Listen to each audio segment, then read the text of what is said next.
Hekk kif l-Aġenzija għall-Vittmi tal-Kriminalità twaqfet ftit aktar minn senilu f'April tal-2021, din l-Aġenzija sa issa tagħti appoġġ lill-aktar minn 1600 vittma tal-kriminalità.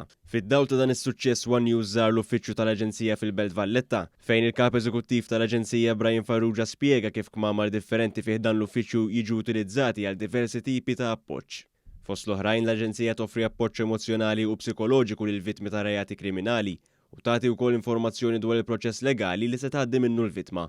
Farrugia spjega kif dawn is-servizzi li huma bl-aħlas u konfidenzjali kienu ta' għajnuna għal persuni ta' kull età.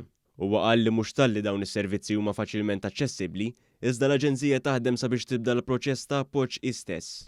Persuna tista' tiġi hawnhekk il-Belt Valletta bħala walk-in, tista' wkoll iċċemplilna fuq 2568 9700 2568-9700 u kif ukoll nagħmlu s-sistema ta' outreach fejn aħna wkoll nikkuntattjaw lill-vittmi sabiex nassiguraw jekk għandhom bżonn xi għajnuna.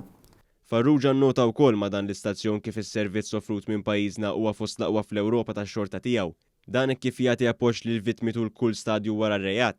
Hawn l-Aġenzija tagħmel ukoll kuntatt mal-vittmi jekk l-aggressuri tagħhom ikunu waslu lejn l-aħħar tas-sentenza f'każ li jkunu qed jiskontaw sentenza ta' priġunerija.